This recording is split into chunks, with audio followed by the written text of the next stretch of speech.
शिवाय गुरवे नमः।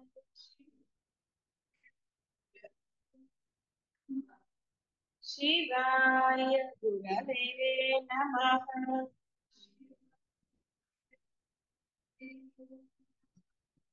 शिवाय गुरवे नमः।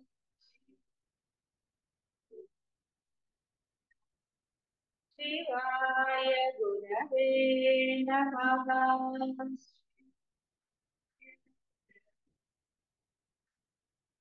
शिवाय गुरवे नमः।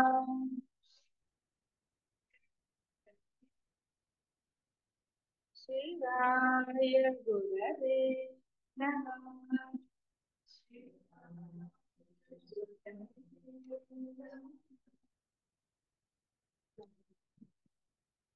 కర్మయోగము, జ్ఞాన యోగము, భక్తి యోగం ఉన్నగు అనేక యోగములని చెప్పి ఇప్పుడు పరమాత్మ కొత్త యోగాన్ని చెప్పారు. అదే అనన్య యోగము. ఇది ప్రత్యేకమగు ఒక యోగము కాకుండాను అన్ని యోగములతో ఇది చేరిననే అవి రాణిస్తాయి. ఏ యోగమైనను అనన్య చిత్తంతో ఆచరించినచో మాత్రమే ఫలవంతమవుతుంది. ఇతరులకు ప్రాపంచిక చింతనలు, దృశ్య సంకల్పములు మనస్సునకు రానియక కేవలము పరమాత్మ వస్తువు ఒక్కదానినే చింతించాలి. ప్రాపంచిక విషయంలో మనసులోనికి రానియరాదు. అనన్య చింతన మనశుద్ధి ఉన్నప్పుడు జరుగుతాయి. మనశుద్ధి అంటే మీలో అన్ని సగం మంచి గుణాలు ఉన్నప్పుడే అది జరుగుతుంది. మీలో నేను అన్న భావం లేక మాత్రంగా ఉన్నా, మీరు మీ యొక్క గుణాలను గమనిస్తూ ఉన్నా జరగదు. నేను ఎప్పుడు మీ గుణాలను గమనించమని చెప్పలేదు. స్టార్టింగ్ లో మొదట్లో చెప్పి ఉంటాను, జాగరూకతతో ఉండండి అని. అంతే తప్ప ఈ మధ్య కాలంలో చెప్పినట్టు నాకైతే గుర్తులేదు. నేను ఎప్పుడు చెప్పలేదు మీ యొక్క గుణాలను చూసుకుంటూ ఉండండి అమ్మా. ఇలా ఉండి తీరాలి అని చెప్పబడింది. అద్వైతం మనసావాచ కర్మణ అద్వైతమే ఆచరణ పెట్టి తీరాలని చెప్పబడింది తప్ప నీ గుణాలు చూసుకుంటూ నువ్వు చెయ్యి అని చెప్పలేదు. చూసుకుంటుంటే నువ్వు చేసేది గుణం బయటకు వచ్చాక చేసేదేం లేదు. గుణాలు రాకుండా నువ్వు జాగ్రత్త పడాలి అంటే ఈ సాధన ఎలా ఉండాలి? ప్రయత్నపూర్వకంగా నోటిని గాని మనస్సుని గాని ఆచరణను గాని అదుపులో ఉంచుకోవాలి. ప్రయత్నపూర్వకంగా ఇంద్రియ నిగ్రహం అంటే ఏంటి? మనసావాచ కర్మణ అనేది ఇంద్రియ నిగ్రహం. ఇవన్నీ ఇంద్రియాలతో కూడుకున్నదే. మనసా వాచ కర్మణ. ఇంద్రియాలని అంత చెప్పకుండా కేవలం మనసా వాచ కర్మణ మూడు. ఈ మూడు గనక నువ్వు అద్వైతంలో పెట్టుకుంటే లభించేది మోక్షం. ఆ మూడు కూడా పరమాత్మ వైపే ఉన్నాయి కాబట్టి అనన్య యోగం అవుతుంది. ఆ అనన్య యోగం నీకు మోక్ష సిద్ధిని. ఇక్కడ ఎక్కడా కూడా నేను లేదు నువ్వు కాబట్టి జాగరూకతతో ఉండాలి. నేను నాది అని అనుకున్న నాడు అయ్యో కుదురుతుందా లేదా నాకు అంటే అది ఎప్పటికీ కుదరదు. నేను చేసి తీరతాను గురువు అనుగ్రహంతో పరమాత్మ అనుగ్రహంతో అన్నవాడికి జరుగుతుంది. ఆ నేను ముందర పెట్టక్కర్లేదు. నేను చేస్తాను అనుకున్న వాడికి అది ఎప్పుడు పోస్ట్ పోన్మెంటే. నేను అనక్కర్లా. పరమాత్మ అనుగ్రహం ఉంటే చేస్తాను అంతం కూడా దొంగ మాటలేదు. అనుగ్రహం లేకపోతే బోధ ఎందుకు జరుగుతుంది? సూక్ష్మాలు ఎందుకు చెప్పబడతాయి? ఆచరణ ఎందుకు చెప్పబడుతుంది? ఆయన ఎవరో చెప్పినట్టుగా అన్ని చెప్పబడదు. మీకు సర్వము బోధించబడుతుంది. అంటే మీకు ఆచరణ యోగ్యమైనది బోధించబడుతున్నప్పుడు అది చెయ్యాలి. మనసా వాచ కర్మణ చెయ్యాలి. ఇష్టముగా చేయాలని ఎన్నోసార్లు వచ్చు. ఇష్టం లేనప్పుడు మీకు దృఢ సంకల్పాలు ఎలా వస్తాయి? ఇష్టం ఎప్పుడు వస్తుంది? నమ్మకం ఉంటే ఇష్టం వస్తుంది. ఇష్టం ఉంటే నమ్మకం వస్తుంది. ఒక్కొక్కరికి ఒక్కొక్కలా. కొంతమందికి ఇలా ఉంటుంది, కొంతమందికి అలా ఉంటుంది. ఎలా ఉన్నా రెండు ఒకటే. నీ చేసి పొంది తీరాలి, చేసి తీరాలి. ఇలాంటివన్నీ అభిప్రాయాలు, దృఢమైన అభిప్రాయం. వీటన్నిటికన్నా ముందు పరమాత్మ అనుగ్రహం లభించింది, గురువు అనుగ్రహం లభించింది. ఇది గుర్తున్న వాడికి ఇంకా వేరే డైలాగులతో పడదు. ఎస్, అనుగ్రహం ఉన్నది అంటే ఏం చేయాలి? ఏం చెప్పారో అది చేయాలి అంతే. పరమాత్మ ఏం చెప్పాడు అది చేయాలి, లేదా గురువు ఏం చెప్పాడో అది చేయాలి. పరమాత్మ ఇక్కడ చెప్పాడు ఇలా చెయ్యండి అన్నాడు, అంతే. చేయటమే. ఇంకా సెకండ్ థాట్ లేదు. సెకండ్ థాట్ ఉన్న వాడికి అంతే. ఇక సెకండ్ కి థర్డ్ ఫోర్త్ ఇక అనేకం అవుతుంది. అనన్యం అవ్వదు. అన్యము లేనిది అవ్వదు. పరమాత్మను పట్టుకుంటే పరమాత్మ ఇక్కడ ఏం చెప్పాడో అదే ఆచరించు. లేదా అది అర్థం కావడం లేదండి, గురువు చెప్పింది అర్థం అవుతుందంటే గురువు ఏం చెప్పాడో అదే ఆచరించు. ఏది ఆచరించినా, అందుకని నిర్గుణోపాసన అన్నా సగుణోపాసన అన్నా రెండింటిలో ఆయన అనన్య భక్తి అన్నాడు. సర్వస శరణాగతి పొందమన్నాడు. మరి సర్వస శరణాగతి పొందాలి అంటే మనసులో ఏవి ఉండరాదు, ఎలాంటి దుష్ట సంకల్పాలు ఉండరాదు, అసలు ఏ భావన ఉండరాదు. అప్పుడు సగుణోపాసన, సగుణోపాసన నుంచి వచ్చిన వాళ్ళే, మీ గురువైన సగుణోపాసన నుంచి వచ్చిన వాడే. పెరియవారు సగుణోపాసన ఆయన చేస్తున్నానన్న అహంకారంతో ఉన్నాడా? ఆయనకు ఒకసారి ఆ సగుణోపాసన చేస్తున్నప్పుడు, ఆ హారతిని ఇస్తున్నప్పుడు ఒక కాలుతున్న వచ్చి తొడ మీద పడి ఇదంతా కాలిపోయింది. ఆయనకు అసలు తెలియలేదు. తర్వాత అంతా అయిపోయి ఆయన ఆ రూమ్ లోకి వెళ్ళిన తర్వాత ఏమిటా మంట పుడుతోంది అనుకుంటా, అదేమిటి స్వామి నువ్వు అంటే తెలియలేదు కదా అదన్నా. అది సగుణోపాసన అంటే, అది సర్వస్వ శరణాగతితో పొందటం అంటే. ఆయన చేస్తున్నారు, అంత పూజ చేసిన ఆయనకి అసలు చివుకుమని కూడా అనిపించలేదు. కాలు మీద తొడ మీద పడి ఆ ఒత్తి పడి ఎవరూ గమనించలేదు, ఆయనకు అసలు తెలియనే లేదు. రూమ్ లోకి వెళ్ళిన తర్వాత కానీ ఏమిటా అనుకున్నట్టు అంతా అయిపోయింది. అది అనన్య భక్తి. సగుణోపాసన అంటే అంత మనసా వాచ కర్మణ అలా చేయడం సగుణోపాసన. మరి చేయగలుగుతారా? చేశారా? ఇప్పుడంటే చేయడం లేదు కానీ చేశారా మరి? కాబట్టి చేశారో లేదో కూడా తెలియదు. అదంతా వదిలేండి. ఇప్పుడు అదే ఆలోచించుకుని తీరిగ్గా బాధపడవలసిన విషయం అని చెప్పటం లేదు. ఎందుకు అనవసరమైన విషయాలు ఆలోచించడం, జరిగిపోయిన విషయాలు అవి మంచివా చెడువా అనవసరం. ఎందుకు దాన్ని గుర్తు చేసుకోవడం అవసరమా? జరిగిపోయింది.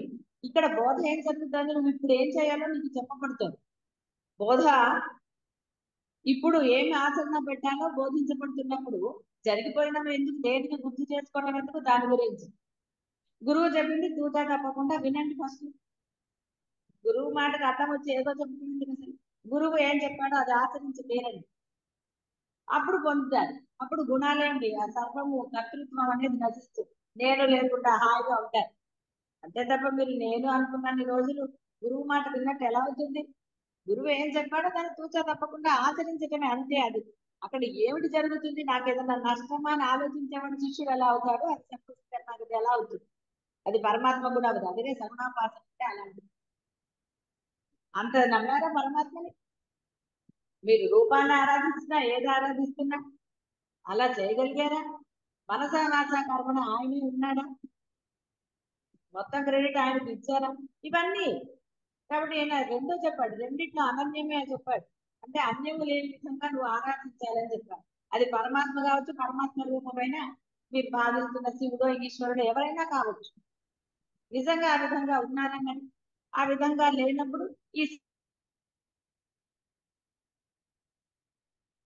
అక్షరాలు 3 అక్షరాలకు మించి ఉండరా?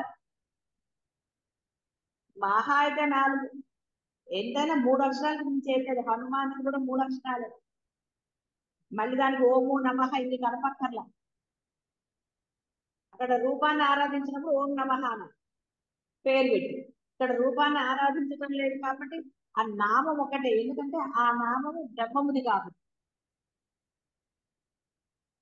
సర్వము బ్రహ్మమైనప్పుడు అన్ని నామాలు ఆయనవే. బాహ్యమైన వారి నామాలు చెప్తే వాడు గుర్తొస్తారు కాబట్టే ఆ నామాన్ని తీసుకుని శ్రద్ధాభక్తులతో నిరంతరం అది సాధన చేయమన్నారు. అనన్య భక్తితో అన్నారు. శ్రద్ధ, భక్తి అంటే శ్రద్ధ నమ్మకము, 3 ఒకటే అర్థాలు. శ్రద్ధ భక్తి నమ్మకము, అనన్యము, అన్యము లేనిది. ఆ విధంగా నువ్వు చేస్తే అప్పుడు నువ్వు చేసే ఏ పూజ అయినా సరే ఫలిస్తుంది. అలా చేయలేనప్పుడు, అందుకే క్షేత్ర దర్శనాలు మీరు వెళ్తే నాకేమన్నా బాధ. క్షేత్రానికి వెళ్తే ఎంతసేపు మీరు పరమాత్మ ప్రారంభం నుంచి ఉన్నారా ఆ యొక్క ధ్యానంలో? ఎంత సమయం, ఎంత శారీరక శ్రమ, ఎన్ని రకాలు. అందుకని సిద్ధి పొందండి అని చెప్పేది. లేకపోతే మీరు ఎక్కడికి వెళ్తే ఏమిటి, ఎవరి దగ్గరికి వెళ్తే ఏంటి, అదన్నా అదేమన్నా పెద్ద ఇష్యూనా? కాదు. స్థిరత్వం రాకుండా పోతే మనసు అసలే అది మాయ, ఆ మాయలో ఇది అవుతుంది. కృష్ణ పరమాత్మన సరే, ఈ కథలు అనుకోండి, కృష్ణ పరమాత్మ అర్జునుడు ఎవరు అడిగితే సరే ఒక దోసకాయ ఇచ్చారు,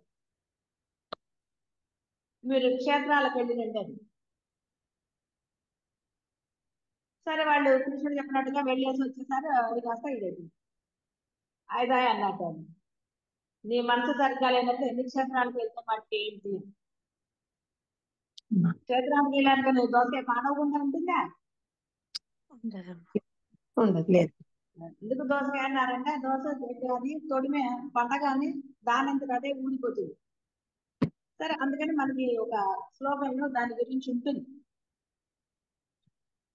అందుకని ఆయన ఇచ్చాడు అని కృష్ణ పరమాత్మ. ఏది ఏమైనా మరి నీ మనసు సరిగ్గా లేనప్పుడు నువ్వు ఎక్కడికి వెళ్తే ఏమిటి, అక్కడ వలన ఇక్కడ మనం గ్రహించవలసింది మనసా వాచా కర్మణ గురువు చెప్పినట్టు ఉన్నారా లేదా అదొక్కటి గమనించాలి. ఎప్పటి వరకు గమనించాలి? మనసు అసలు గురువు చెప్పినట్టు చేస్తే ఇక అసలు గమనించవలసిన ఆవశ్యకతనే లేదు. నువ్వు ఎప్పుడైతే గురువుని పరిపూర్ణ విశ్వాసంతో నమ్మి ఆయన చెప్పిందే నువ్వు చేస్తావో ఇక నువ్వు అసలు ఏది గమనించవలసిన అవసరం లేదు. మహామ్యహం అనుభవాలన్నీ పెంచేవిగా ఉండాలి తప్ప అనుభవాలు మళ్ళీ కర్తృత్వానికి దారి తీయకూడదు. అనుభవాలు మీరు పొందిన అనుభూతులు కానివ్వండి, మీకు ఆ మిరాకిల్స్ కానివ్వండి, ఏమైనా సరే అహంకారాన్ని పెంచరాదు. వాటి నుంచి మీరు ఇంకా కర్తృత్వం లేని భావనకు వెళ్ళాలి. ఇంత చేసిన వాడు వేరే చేయగా కాబట్టి ఇంకా ఎందుకు నేను అంటున్నాను, ఆ నేను లేకుండానే ఉంటాను అనుకో. గురువు ఇచ్చే గౌరవం అంటే గురువు మాట మీరు వింటున్నారంటే గురువు వాడిన వస్తువులని ఇంకా వేరేగా చెప్తా అలాంటివి కాదు. ఉండవచ్చు, అది వీలైనప్పుడు గురువు వస్తువులు దాచుకోవచ్చు, పదిలంగా కాపాడచ్చు. అన్ని నశించే వెళ్ళినప్పుడు ఎలా సరే ఏదైనా సరే, కానీ దాని మీద వేరే విధమైన ఉండరాదు. అది కుదరదు అన్నప్పుడు లేదు, అది అట్లాగే ఉండి తీరాలి అని అనటం కూడదు. గురువు చెప్పింది చెయ్యి. వస్తుందో ఏంటి మనకి బాధ? ఏమిటి చేసుకుంటాం వస్తువు చెప్పండి? గురువు అనే మాట గురువు చెప్పిన మాట నువ్వు ఎప్పుడైతే మనసమాచారమైన ఆచరణలో పెడతావో గురువుతో గాని గురువు వస్తువులతో గాని ఏమిటండి పని? గురువు రూపానికి చెందినవాడా కాదు అనుకున్నప్పుడు మరి దేనికి మనం దాని ఎందుకు మమకారం పెట్టుకుంటాం? ఎస్, గురువు రూపంగా ఉన్నప్పుడు అభిమానము, గౌరవము, ప్రేమ ఇవి ఉండొచ్చు, ఉండాలి కూడా. కానీ అదే కాదు కదా మూలం, అది కాదు. గురువు ఏంటి బోధిస్తున్నాడు? ఈ నామరూప రహిత స్థితిని పొందరా, ఇది చేయి ముందు. ఇవన్నీ చూపిస్తూ ఆచరణలో ఉండాలి. సేవ చేయాల్సిందే, కాదనటం లేదు. కానీ మిగతా వాటిలో ఏంటి చేస్తున్నావు? గురువు మాట నీవు సాధన ఎంతసేపన్నారు అది చేస్తున్నావా? దైనందిన జీవితంలో అద్వైతాన్ని ఆచరణలో పెట్టమన్నారు, పెడుతున్నావా? ఇన్ని ప్రశ్నలు వేయాల్సి వస్తుంది. కాబట్టి ఇన్ని ప్రశ్నలు అసలు ఏ ప్రశ్నలు లేకుండా ఉండాలి అంటే సాధన చేయటమే.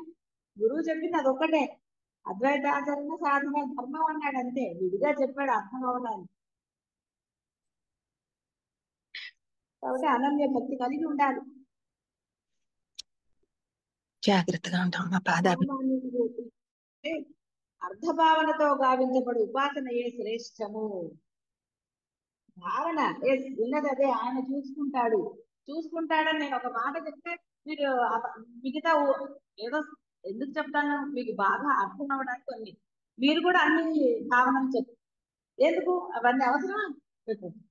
నేను ఇది అక్కర్లేదప్పుడు నేను అది చేయక్కర్లేదు, నేను ఇది చేయక్కర్లేదు, ఎందుకు అవన్నీ? అర్థం అవ్వడానికి గురువు చెప్పాడు. మీరు మళ్ళీ అది చెప్పుకుంటే ఏంటి ఉపయోగం? దాని నుంచి మనసు ఉందని అర్థం అవుతుంది. అవన్నీ అనుకోక్కర్లేదు. గురువు ఏమన్నాడు? మొదటి వారి దేనికి ఆయన వివరణ ఇచ్చారు, అది ఆచరించాడు. మనసు పరిశుద్ధంగా ఉండాలి, సర్వుల పట్ల దయతో ఉండాలి, అన్నిటికన్నా ముందు అనన్య భక్తి కలిగి ఉండాలి. చాలదు. ఎందుకు ఉండాలి అని మీకు ప్రశ్న రాకుండా ఉండడానికి గురువు వివరణ ఇస్తారు, పరమాత్మ వివరణ ఇచ్చాడు. శుద్ధ మనసు అయితే ఏమిటి, అదైతే ఏమిటి అని. కాబట్టి అది కూడా మీరు అనుకుంటుంది అర్థం చేసేసుకోవాలంతే. ఇవి ఉంటే ఏమిటి జరుగుతుంది, మనకి ఏం లాభం పొందుతాం. ఇవి జ్ఞాపకం ఉంచుతున్నారు కాబట్టి ఇంకా ఎక్స్ప్లెయిన్ చేయక్కర్లా. అందుకోసం అంటే ఆశించినట్టు అవుతుంది. మొన్న కూడా ఇంతకుముందు ఎప్పుడో చెప్పినట్టు గుర్తు నాకు. మీరు అవన్నీ మీరు ఉదాహరణలు చెప్తే మీరు ఆశించినట్టు, ఆశిస్తే ఎలా దొరుకుతుంది? జన్మరాహిత్యం సాధనలో ముందుకు ఎలా వెళ్తారు? ఆశించడం అనేది కర్తృత్వం, నేను భావన. మరి దేనికి ఆశిస్తున్నారు? ఎందుకు ఉదాహరణలు చెప్తున్నారు? చెప్పరాదు. గురువు ఇలా చెప్పారు, ఇదే నేను ఆచరించి తీరుతాను, ఇలా ఉండాలి, ఈ లక్షణాలు ఉండాలి, ఆ లక్షణాలకు నేను ప్రయత్నం చేస్తాను, దానికి ఒకటే ఉపాయం అనన్య భక్తితో శ్రద్ధాభక్తులతో అది చేస్తారు. ఏది పొందుతారో అని చెప్పక్కర్లేదు మీరు. బాగా గమనించుకోండి మీ మాటల్లో ఎక్కడన్నా ఆ కర్తృత్వం వస్తున్నదా, ఆశ కనపడుతోందా? ఇది మీరు ఒకసారి ఇప్పుడు, ఎందుకంటే మీ మాట మారాలి కాబట్టి చెప్తున్నాను, దాని ఎందుకు కొంత శ్రద్ధ వహించండి. అందుకే సాధ్యమైనంత వరకు నేనుతో మాట్లాడకండి అని చెప్పాను. నేను ఎప్పుడు ఆశిస్తుంది కర్తృత్వం అంటూ, అందుకని జాగరూకత వహించండి. ఇప్పుడు ఎప్పుడైనా ఒక చిన్న ఉదాహరణగా అంటే ఏమి పొందుతారా అన్న ఉదాహరణ చూపరా. సర్వుల యందు దయ ఎందుకు ఉండాలి అంటే సర్వులు బ్రహ్మము కాబట్టి అన్న మాట మీరు చెప్పగలరు. ఉంటేనే నా అయ్యింది, ఆశ అయ్యింది, ఇంకోటి అయింది. దాని బదులు సర్వజీవరాశిలో ఉన్నది ఆ పరబ్రహ్మమే కాబట్టి నేను దయగా ఉండాలన్న పాయింట్ మీకు అర్థమైతే అది తప్పుకోమే లేదట. అది మీకు అర్థం కావాలి, అది మీరు చెప్పాల్సిన పాయింట్. ఆ మాట మీరు చెప్పగలగాలి. అందరిలో ఉన్నది ఆ పరబ్రహ్మమే కాబట్టి నేను చేస్తాను. నేను చేస్తానన్నది ఒట్టిగా చెప్పాను. భావన లేకుండా నేను అంటే నష్టం ఏమీ లేదు. సర్వము అదే కాబట్టి ఆ ఉదాహరణ చెప్తే గురువు సంతోషిస్తాడు. అంతేగాని అది సంపూర్ణంగా లేకపోతే నేను పొందలేను కాబట్టి అంటే అలా ఉంటుంది. కాబట్టి శ్రద్ధాభక్తులతో ఎందుకు వినాలి? శ్రవణ మనన నిధిధ్యాస. శ్రవణం చేస్తున్నారు, మననం చేయటంలా. శ్రవణం చేస్తున్నారు కాబట్టి చిలక పలుకులాగా అవే పలుకుతారు. అది ఎందుకు? మననం చేస్తే సూక్ష్మ బోధపడుతుంది. మననం జరగటం లేదు కాబట్టి ఏ డైలాగులు ఉన్నాయి ఒకసారి విని అది రాసుకుని చెప్పేయటమే. అంటే అది ఏమిటి దాన్ని మతలబ్ ఏంటి అని తెలుసుకోవాలి. మతలబ్ అంటే సూక్ష్మం. వాడు ఎందుకు మాట్లాడాడు, వాడి మతలబ్ ఏంటి అని ఆలోచించేస్తారు. వాడి మొదలు పెట్టి మీరేం చెప్తారు? వాడి మనసులో ఏమన్నా పరమాత్మ. కాబట్టి ఇది చిత్తశుద్ధి అంటే మనసులో ఏమి లేకపోవడమే శుద్ధి. నీట్ గా ఉందంటే అర్థం ఏంటంటే చెత్త లేకుండా ఉండదు. శుద్ధి అంటే ఏంటి? అక్కడ శుద్ధి చేస్తావా అంటే శుభ్రంగా ఉందా లేదా అని అర్థం. అందుకని మనశుద్ధి ఉండాలి అంటే నీ మనసు శుభ్రంగా ఉందా లేదా, ఏమన్నా ఇంకా ఎవరి మీద కోపాలు, ద్వేషాలు, రాగాలు ఏమన్నా ఉన్నాయా? ఏమీ లేదు అని అవన్నీ ఉండకూడదని చెప్పటం. ఉండకూడదు ఎందుకంటే నాకు జన్మరాహిత్యం రాదు అంటారు మీరు. అది ఉంటే కర్తృత్వం ఉన్నట్టు అవుతుంది నాకు కాబట్టి వెళ్ళాలి. ఇప్పుడు ఎలా లేకుండా ఉండాలి, నేను భావన లేకుండా ఉండాలి. ఏ భావన లేకుండా చెప్పాడు ఆయన. సామాన్య ఉపాసన కంటే అర్థభావనతో గావించబడి ఉపాసన శ్రేష్టతము. అర్థభావన అంటే అర్థం ఏంటి? పరమాత్మ భావన, గురు భావన నుండి పరమాత్మ భావన. ఉన్నది సమస్తం అదే అయినప్పుడు ఇంకా దేని గురించి? కాబట్టి మళ్ళీ రోజు అదే డైలాగ్ కొట్టకూడదు. విసుగొచ్చా కదండి, సామన సరిగ్గా చేయటం లేదు. అబ్బాయి ఏం నామని చెప్తాను, రోజు ఒకటే నామం బోరు కొట్టి కదా. అట్లా లేదమ్మా. అదే అవలంబనీయమని బోధించారు. ఇక్కడ మంత్ర జపం చేయనప్పుడు మంత్రోచ్చారణతో పాటు మంత్ర అర్థం కూడా ఎట్లు భావించగలను అన్నాడు. కాబట్టి మీకు మంత్రార్థం అంటే ఏంటి? రూపం లేని పరమాత్మ. ఇది మంత్రం. మీ మంత్రం అంటే మీరు జపించే నామమే మన నాటి ప్రాయజే. 100 సార్లు చెప్పాను. ఏదైతే మీరు మననం చేస్తారో అది మంత్రమే మిమ్మల్ని రక్షిస్తుంది. అయ్యద్భావం తద్భవతి. అది వేరు, మీరు అనుకుంటారు ఇలా జరగాలని, కాబట్టి అది అలా జరుగుతుంది. ఇక్కడ మంత్రం అంటే పరమాత్మ నామం. కాబట్టి అర్థం అంటే అర్థం, దానికి రూపం కాదుగా ముఖ్యమైనది అంతటా వ్యాపించిన పరమాత్మయే లేదా అంతటా వ్యాపించిన గురువే. ఈ భావన అర్థ భావన. అంటే ఇక్కడ అర్థం అంటే మళ్ళీ రామ అంటే అర్థం ఏంటంటే అని మన సంస్కృతానికి వెళ్ళాం కదా. రామ శబ్దానికి ఇంత పొడుగు ఉంటుంది, ఆ శబ్దం ఎలా ఏర్పడింది అని అంత మీకేం గుర్తుంటుంది? అసలు అవసరమా? అది లేదు. మనకేం భాగమైన వ్యాకరణాలతో అర్థాలతో పని లేదు. కేవలం మీకు పని ఏమిటి అంటే రూపం లేని నామాన్ని, ఆ యొక్క నామరూపములు లేని ఏ బ్రహ్మమైతే ఉన్నాడో ఆ బ్రహ్మమునందు విలీనం అవ్వడానికి ఆయన యొక్క నామాన్ని పట్టుకుంటున్నారు. ఎందుకంటే ఆయనకి నామాలు ఆయన ఇచ్చాడు కాబట్టి, రూపాలు ఇవ్వలేదు. ఆయన ఇచ్చాడంటే ఆ రూపాలు వేరే, అది సగుణోపాసన అయిపోతుంది, మళ్ళీ దాని పద్ధతులు వేరే అవుతాయి. అందుకని ఆయన ఏమన్నాడు, రెండే మార్గాలు చెప్పాడు. కాబట్టి ఇక్కడ నిర్గుణోపాసనకి మీరు ప్రయత్నం చేస్తున్నారు కాబట్టి, నిర్గుణం అంటే అక్కడ ఏ గుణాలు లేవు, గుణాలు ఉంటే రూపం వస్తుంది, లేవు కాబట్టి కేవలం ఆ నామం అనే ఒక ఆలంబన, ఒక కర్ర, ఊత కర్ర, కింద పడిపోకుండా, మాయలో పడిపోకుండా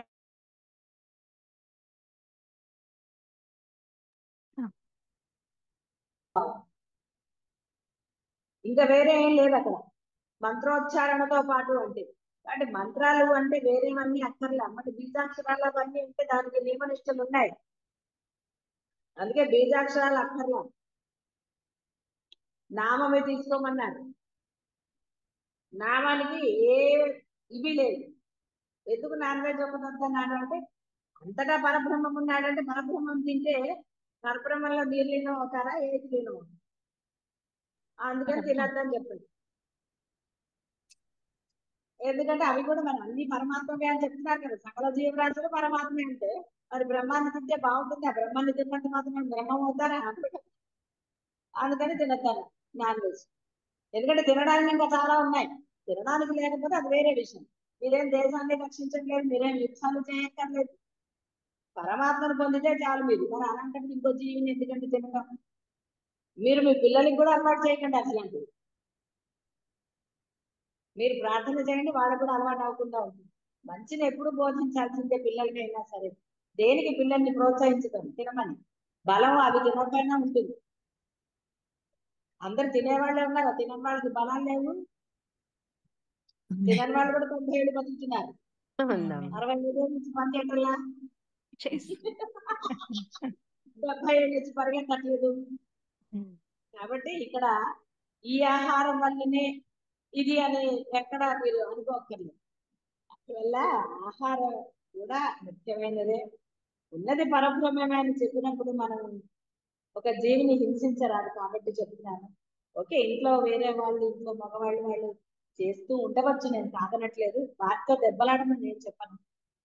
మీరు ఎప్పుడైతే ఈ సాధన చేస్తూ ఉంటారో అది మీ పిల్లల్ని కూడా రక్షిస్తుంది కాబట్టి మీరు బలవంతం చేయకండి, మీరు ప్రోత్సహించకండి. మీకు ధైర్యంగా ఉంటుంది వాళ్ళని ఎదిరించడానికి, మీ ఇష్టం అక్కడ ఇంట్లో జరుగుతుంది అంటే మీరు అదే పాటించండి. ఎగ్గు కూడా జీవహింసే, అందువలన జాగరూకతతో ఉంటుంది.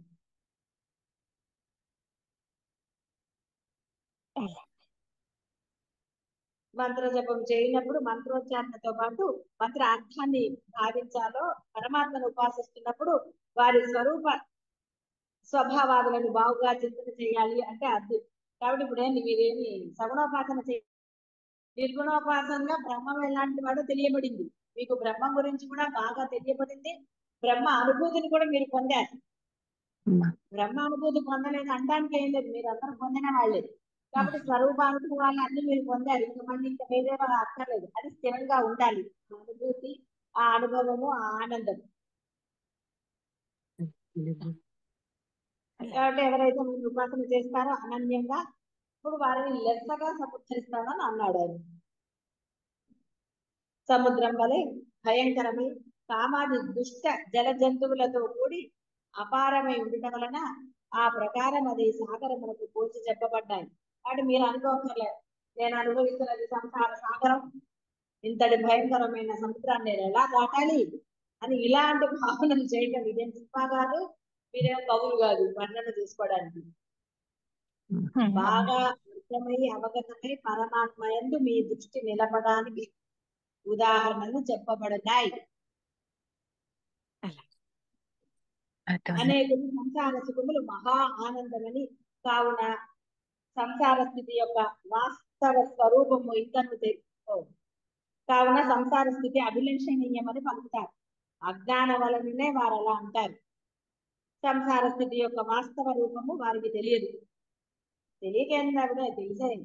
కష్టాలు కూడా ఆనందం అనుకుంటారు కదా, కొంతమంది కష్టం ఉంటే ఆనందం, అంటే దాన్ని సాల్వ్ చేసే శక్తి ఉందని, బలవంతులం మేమని. అందుకని వాడు కష్టాలు వస్తే నేనేం భయపడినండి, నేను సాల్వ్ చేసుకుంటా అంటాడు. అద్వైతంలో సాల్వ్ అది భయం కాదు, నేను అన్న అహంకారంతో అంటాడు. కాబట్టి నేను అహంకారానికి అహంకారం రహితానికి చాలా తేడా ఉంది. కాబట్టి సంసారం అనేది మృత్యు సంసారం. అక్కడ ఎక్కడుందండి? వెలుగుతో ఉన్నారా? ఎప్పుడు నిద్రపోవడం లేదు.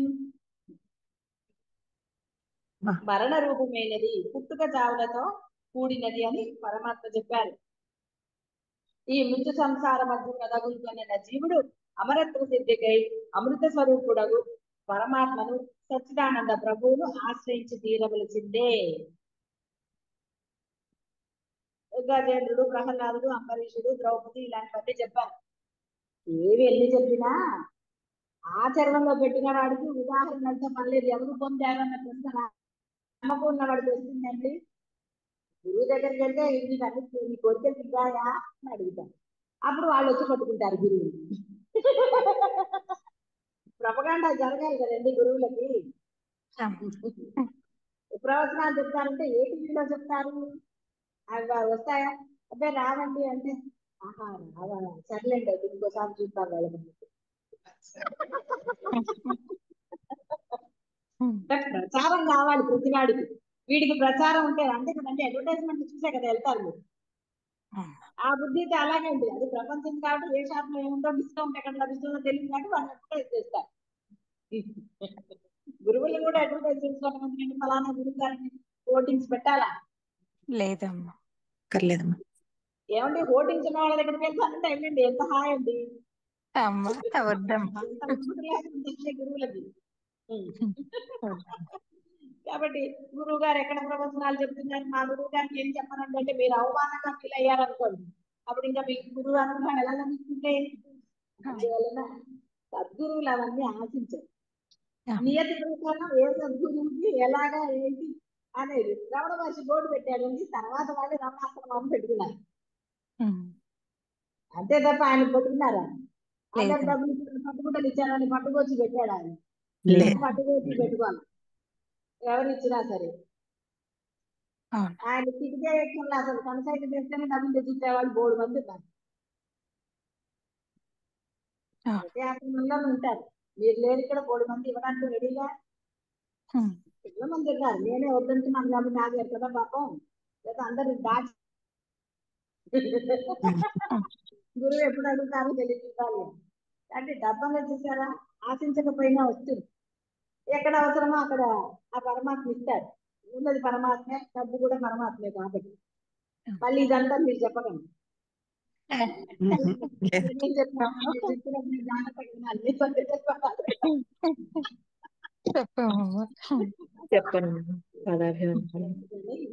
హాయిగా ఆనందంగా గురువు చెప్పింది అంటే దాన్ని ఆచరణలో పెట్టండి. మిగతావన్నీ దేనికండి? ప్రచారాలు అవి ఇవి చాలా మంది ప్రలోభ పెట్టారు. నన్ను కూడా ప్రవచనాలు చెప్పమని ఇంటికే వస్తారు. ఎందుకంటే అది అవసరం. నాకేదో ఏది విధించబడితే అదే చెప్తాను. వాళ్ళు అన్నారని వీళ్ళు అన్నారని నాకేం అవసరం. నా నేతలోంచి నేను ఎందుకంటే దాన్ని పరిగెత్తాలి. దేనికి బోర్డు పెట్టుకోవడం? అందుకే మనం ఏం రమణ సన్నిధిని ఇక్కడ బోర్డులు పెట్టట్లేదు. అక్కర్లేదు. ఎందుకు? ఎవరు వాళ్ళు వస్తారు, ఆయన పంపించిన వాళ్ళు వస్తారు. మనం ఎందుకంటే వాళ్ళని వీళ్ళని రమ్మంటాం ఎప్పుడన్నా? అందుకని పరమాత్మ ఎవరిని పిలవక్కర్లా, ఆయన అనుగ్రహం ఇస్తాడు. అనుగ్రహం తెలిసేటట్టు చేస్తాడు. అది తెలుసుకున్నవాడు గట్టిగా పట్టుకుంటాడు, అది తెలియబడిన వాడు వదిలేసి అయిపోతాడు. సింపుల్. పరమాత్మ కూడా ఎక్కడ రండిగా అనిపించాడు. కృష్ణుడు అలా పిలిచాడా? ఎవరు పిలవరండి. కృష్ణామూర్తి పిలిచాడు ఎవరన్నా? హ్యాపీ ఆయన సంగతి తెలుసుకుందాం అనుకున్నా. సరే రండి అన్నాడు. ఆయన రండి అంటే వేరే వాళ్ళు చెప్తే ఆ సరే అన్నాడు. ఆయన ఏమైనా పిల్లెట్టుకుంటూ వెళ్ళాడా? హాయి కూర్చున్నాడు చెట్టు మొదటి. వచ్చిన వాళ్ళు నవ్వు మూసి కూర్చుని. ఇక్కడ పరమాత్మ ఎప్పుడు అనుగ్రహం ఇస్తారు. గురువైన అనుగ్రహాన్ని చూపిస్తారు. అది గుర్తించిన వాళ్ళు ఉంటారు, గుర్తించిన వాళ్ళు వెళ్ళిపోతారు. ఇప్పుడు ఏమన్నా లావాదేవీలున్నా గురువుకి వీడు నాకు అనుగ్రహాన్ని వీడు గుర్తించలేదు, వీడు పాపి అంటాడా? 1,00,000 కోట్ల మంది ఉన్నారు. అందరికి ఏమైనా కబుర్ చేశాడా? ఎంతో మంది ఉన్నారు. అందరూ అద్వైతం ప్రవచనం వింటారా? అద్వైతంలోకి వచ్చారు అందరూ. కొంతమందికి బాహ్య ప్రపంచమే ఉంటాయి. పరమాత్మ దగ్గర కూడా అదే, కృష్ణుడు కూడా అదే కదా చెప్పాడు, ఒరే ఏదో ఒకటి కింద పట్టుకోరా అని. కృష్ణుడు కాబట్టి ఉండవచ్చు, గురువు రూపం అన్న వాళ్ళు ఉంటుంది కదా.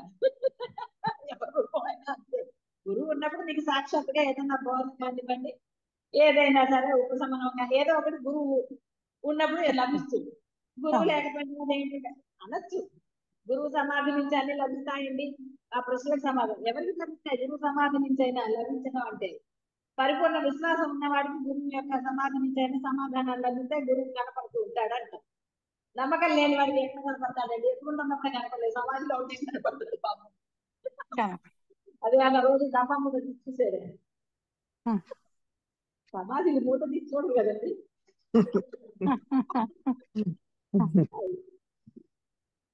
అందుకని ఎదురుగుండా ఉన్నప్పుడు తెలియని వాడికి సమాధి పొందాక ఏం తెలుస్తుందండి? అప్పుడైనా సరే అనన్య భక్తి కలిగితే అప్పుడు ఆయన ఏదో చేస్తాడు. కాబట్టి అప్పటికి ఇప్పుడు ఎందుకు కదా మనం. అందువలన గురువు ఏం చెప్పాడు, పరమాత్మ ఏం బోధిస్తున్నాడు, మహాన్ని మనం అన్నది తర్వాత కూడా ఎందుకు మనం ఈ ప్రాపంచిక విషయాల పట్ల అనురక్తి కలిగి ఉంటున్నామన్న చిన్న విషయాన్ని కనుక మీరు నిష్కర్షగా సమాధానం చెప్పుకోగలిగితే ఆ మరుసగనే మోక్షం చూపిస్తుంది. శివాయ గురవే నమః.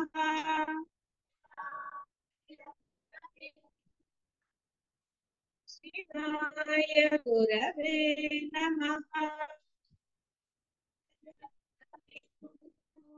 శివాయ గురవే నమః.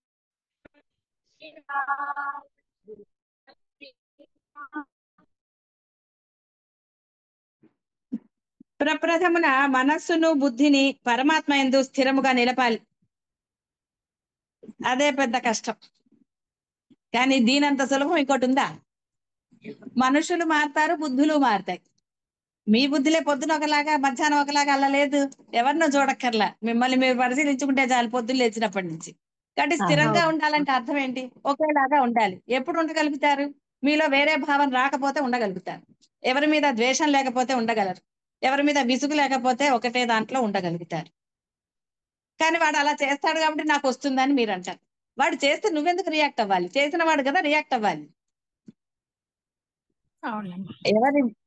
ఎవరి బుద్ధి అనుసారంగా, ఎవరి సంస్కారం అనుసారంగా వాళ్ళ మాటలు, వాళ్ళ ప్రవర్తన అన్నీ ఉంటాయి. అంత తెలియని చిన్నపిల్లలైతే కాదు కదా. మరి మీరెందుకు రియాక్ట్ అవ్వాలి? అయితే ఇక్కడ భేదం ఏమిటి వాళ్ళకి మీకు అంటే, మరి మీరు పరమాత్మ కావాలంటున్నారు.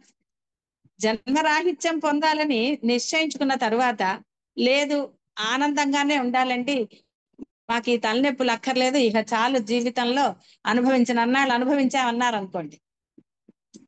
అప్పుడంతా అవన్నీ పట్టుకున్నారు కాబట్టి అనుభవించారు. ఇప్పుడు వదిలే, ఎవరేమన్నా సరే నువ్వు రియాక్ట్ అవ్వకు. ఈ రియాక్ట్ అవ్వకుండా ఉండటం కోసమే నామస్మరణ చెప్పబడింది. సర్వకాల సర్వ అవస్థల యందు కూడా ఆ నామస్మరణ చేయాలి అని చెప్పారు. ఎందుకంటే అది బ్రహ్మాస్త్రం, బ్రహ్మం యొక్క ఒక నామం కాబట్టి దానికి అంత శక్తి ఉంది కాబట్టే అన్నారు. సరే, వేదంలోంచి వచ్చిన శాస్త్రంలో కూడా కలియుగంలో నామంతో తరిస్తారు వీళ్ళని చెప్పారు. ఎందుకంటే వీడి ఆయు పరిమాణం చాలా తక్కువ. వీడికి బుద్ధి వచ్చేసరికి సగం జీవితం అయిపోతుంది. వీడికి తపస్సు చేసే శక్తి ఉండదు. ఎందుకంటే శరీరము తొందరగా ఇదవుతుంది. వీడి శరీరం త్రేతాయుగం లాంటి శరీరాలు కాదు ఇవి. ఎందుకంటే పాపం ఎక్కువ ఇక్కడ. ఆ పాపంతో వీడు చేసే కర్మల బట్టి, అధర్మాన్ని బట్టి వీడి యొక్క శారీరక స్థితి అది ఉంటుంది. అందువల్ల వీడు తపస్సులు చేయలేడు, మనసును లగ్నం చేసి పూజ చేయలేడు. నిన్ననే పొద్దున్నే కదా చెప్పింది, సగుణోపాసనకి ఎలా అనన్య భక్తితో చేయగలరా? అది అనుమానమే అన్నారు కదా. ఎందుకంటే అన్నింటికి కేవలం అమ్మే అన్న మాట లోపల నుంచి రావాలి కదా. ఎవరిని ప్రార్థన చేస్తే, శివుడైతే వినాయకుడు, ఎవరైనా సరే వారు తప్ప అన్యము లేదని నువ్వు చేసినప్పుడు సగుణోపాసన నిన్ను బ్రహ్మానికి తీసుకువెళ్తుంది. ఎందుకంటే సగుణంలో నిర్గుణం అన్ని కలిపినా బ్రహ్మమే. రెండు ఇచ్చింది ఆయనే, అందులో సందేహపడకండి. బ్రహ్మము లేదే కృష్ణుడు లేడు, శివుడు లేడు, అమ్మవారు లేరు, ఎవరు లేరు. ఆయన కనపడడు కాబట్టి వీళ్ళని ఇచ్చాడు. ఎలా అయితే ఈ దేవుళ్ళు కనపడరు కాబట్టి పిల్లలకి తల్లిని ఇచ్చారని చెప్తారు. పరమాత్మ అన్ని చోట్ల ఉండలేక తల్లిగా ఉంటాడు. తల్లి మనసు, ఎందుకంటే తల్లి మనసులో ద్వేషభావాలు ఉండకూడదు, ఉండవు అని ఆయన నిర్ణయించాడు. సరే కలికాలం కదా, రకరకాలు ఉంటారు తల్లులందరూ. ఆ తల్లులే కదా కోడళ్ళు అవుతారు, అత్తలు అవుతారు. అక్కడే కదా తేడా అవుతుంది. సరే తల్లులుగా ఉన్నప్పుడు కూడా తేడా కొట్టచ్చు. కలికాలం ఎన్నో చూస్తున్నారు కదా పేపర్లలో అక్కడ. కాబట్టి వాటన్నిటి గురించి అనవసరం. పరమాత్మ ఎలా చెప్పాడో ఆ విధంగా ఆయన అన్నాడు, నిరాకారాన్ని నువ్వు పుట్టగానేనో 25 ఏళ్ళు రాగానేనో బోధ జరగందే నీకు నిరాకారం తెలియబడదు. ఉన్నది నిరాకారమే, అది తెలియబడదు కనుక ఆయన పరమ కరుణామూర్తి కాబట్టి ఆ బ్రహ్మము రూపాన్ని పొందాడు. ఎవరు ఏది ఆరాధిస్తే వాళ్ళకి. అందుకని కృష్ణుడు కూడా భగవద్గీతలో, ఒరే నువ్వు కోరికతో అయినా నన్ను పట్టుకోరా, నీ కోరికలు తీరుస్తూ నేను ఎక్కడ తీసుకెళ్ళాలో అక్కడ తీసుకెళ్తాను, ఎప్పుడు నన్నే నువ్వు శరణంటే. అంతేగాని సోమవారం ఒకడు, మంగళవారం ఒకడు, బుధవారం ఒకళ్ళు కాదు. ఎక్కడికి వెళ్ళినా నేనే. నువ్వు అమ్మవారి గుడికి వెళ్ళి కృష్ణ స్తోత్రమే చదువు, వినాయకుడి గుడికి వెళ్ళి కృష్ణ స్తోత్రమే చదువు అంటే నువ్వు నమ్మిన వాడిని. శివుని నమ్మితే శివస్తోత్రమే చదువు ఎక్కడికి వెళ్ళినా. అది అభేదం చూపిస్తుంది. ఆ అభేద భావం నీలో ఉన్నప్పుడు నువ్వు ఎవరినైతే నమ్మావో, అది ఏ రూపాన్ని నువ్వు భావన చేస్తూ పూజ చేస్తున్నావో ఆ పరమాత్మ నిన్ను తీసుకెళ్లి ఆ బ్రహ్మం దగ్గర తీసుకెళ్తాడు. ఇంకా వేరేది లేదు. ఎందువల్ల అంటే ఈ జన్మలోనే నువ్వు ఏదన్నా పొందాలి. మళ్ళీ మానవ జన్మ రావాలంటే ఎన్ని కోట్ల జన్మలో ఏమిటో ఎలా తెలుస్తుంది. కాబట్టి బోధనలో మీకు అర్థమైంది ఎన్ని లక్షల జీవరాశులు ఉన్నాయో. భారతీ తీర్థం 86 లక్షల కోట్లు అంటాడు ఆయన. సరే ఎన్ని లక్షలున్నా మనకి తెలిసినవే కొన్నే కదా. మరి వాటిల్లో మీరు ఏదన్నా సాధన చేయగలరా? ఎందుకంటే ముఖ్యంగా సత్సంగం వాళ్ళకి, ఎందుకంటే మీకు తెలియబడింది పరమాత్మ యొక్క అనుగ్రహం వల్ల ఉన్నది పరబ్రహ్మమే, అన్యము లేదని తెలియబడింది. తెలియబడిన తర్వాత మరలా ప్రాపంచిక విషయాల్లో ఉండకూడదు, భేదం ఉండకూడదు, ఎవరి పట్ల భేదం ఉండకూడదు. మరి పరమాత్మ పట్ల భేదం ఎలా వస్తుంది? అంటే ఇక్కడ ప్రప్రథముగా ఆయన చెప్పినట్టుగా మనస్సును బుద్ధిని పరమాత్మ యందు స్థిరంగా నిలపాలి. కాబట్టి దానికోసమే ఈ నామస్మరణ. ఎప్పుడైతే నీవు శ్రద్ధాభక్తులతో అనన్యంగా, దీనికి ఏం నియమనిష్టలు లేవు, స్నానం చేయాలి లేకపోతే ఇంకోటి అలాంటివన్నీ లేవు, నిద్రపోతూ మెల్లుకొచ్చినప్పుడు కూడా చేయొచ్చు. సర్వకాల సర్వ అవస్థల యందు ఎప్పుడైతే నీవు నామస్మరణ చేస్తావో ఆ నీ బుద్ధి స్థిరమవుతుంది. మీరు ఒక పని అందే శ్రద్ధగా చేస్తున్నారనుకోండి, బుద్ధి పక్కకి వెళ్తుందా? వేరే ఆలోచన రమ్మన్నారు అది తదేకంగా సీరియల్స్ చూస్తారు కదా కొంతమంది, లేదా సినిమాలు చూస్తారనుకోండి, ఏదైనా సరే ఇష్టమైనది వింటున్నప్పుడో చూస్తున్నప్పుడో పక్కన ఏదైనా జరిగితే తెలుస్తుందా? ఏమీ తెలియదు. అంటే బుద్ధి ఏకాగ్రత పొందింది కదా. అదే విధంగా పరమాత్మ యందు లగ్నం చేయమన్నాడు. ఆ విధంగా నువ్వు నామస్మరణ చేయి. అదేం అసాధ్యమైంది కాదు, నువ్వు తలుచుకుంటే చేయగలవు. తలుచుకుంటే ఏదైనా చేయగలుగుతాడు. వాడికి అంటే ఆ యొక్క బుద్ధి వాడికి రావాలి. నేను చేసి తీరుతాను అన్నవాడు చేస్తాడు, చూద్దాంలే అన్నవాడు బద్ధకస్తుడు. అందుకే 3 గుణాలు అన్నాడు. ఆ 3 గుణాలని దాటాలన్నాడు. రజోగుణం తెలుసు కదా ఎలాంటిదో, అది అసలు ఉండకూడదు. ఇక తామస గుణం కూడా అసలు ఉండకూడదు. సత్వగుణం ఎంతవరకు అంతవరకే ఉండాలి. 3 గుణాలు దాటితేనే బ్రహ్మ లక్షణం. కాబట్టి ఈ గుణాలన్నీ ఎలా పోతాయి? చాలా కష్టం పోగొట్టుకోవాలంటే. ఇది పోయిందనే లోపల ఇంకోటి వస్తుంది. అందువల్ల పరమాత్మ యొక్క నామాన్ని పట్టుకుంటే ఆయనే తీసేస్తాడు మీలోంచి గుణాలు. కాబట్టి ఇలాగా ఈ గుణాలని, అంటే ఇంద్రియాలు అనొచ్చు, దాన్ని మీ కోరికలు అనొచ్చు, ఎవరి దాన్ని బట్టి వాళ్ళు అలా దాన్ని భావన చేయొచ్చు. కొంతమందికి ఊరికేనే ఉక్రోషం వస్తుంది, విసుగు వస్తుంది, ఇలా రకరకాలు, ఒక్కొక్కరికి ఒక్కొక్కటి. ఇవన్నీ కంట్రోల్ అవ్వాలి. ఎందుకంటే ఇవి ఉన్నప్పుడు పరమాత్మ మీ దగ్గర ఉండడు. ఎలా ఉంటాడు? మీరు కోపంగా ఉన్నప్పుడు రామా అని అనగలరా? అనలేము. అనలేమమ్మా. కోపంగా ఉన్నప్పుడు భగవన్నామం చేయగలరా? చేయలేము. కాబట్టి కోపం ఉండకుండా ఉండాలి. అంటే ప్రశాంతంగా నామస్మరణ చేస్తే కోపం రాదు. అవును. నామస్మరణ మీరు ప్రశాంతంగా చేశారనుకోండి, అప్పుడు కోపం వస్తుందా? ఎలా వస్తుంది? రమ్మన్నా రాదు. అందువల్లనే శ్రద్ధాభక్తులతో ముందు నామస్మరణ చేయటం మొదలెడితే పొద్దున్న నుంచి ఆ తర్వాత అక్కడ ఏదైనా జరిగిన సంయమనం, అంటే హౌ టు డీల్ అంటాం కదా, ఆ సిచ్యుయేషన్ ని ఎలా డీల్ చేయాలో తెలుస్తుంది. అనవసరమైన ఉద్రేకాలు, కోపాలు, పరుష వాక్యములు అంటే నిందా వాక్యములు, అపభ్రంశపు మాటలు అంటే పలకకూడని మాటలు అవేవి రావు. ఎందుకంటే నువ్వు అప్పటి వరకు ఎవరిని జపించావు? పరమాత్మని జపించావు. అదే మరి ఆ పరమాత్మ కూడా భగవద్గీతలో ముందు అంటే నా పేరు నువ్వు జపించిన నోటితో వేరేది ఎలా చేయగలుగుతావు? అందుకే తినకూడనివి తినకూడదు. ఎందుకంటే ఈ నోటితోటే కదా నామస్మరణ చేస్తున్నారు.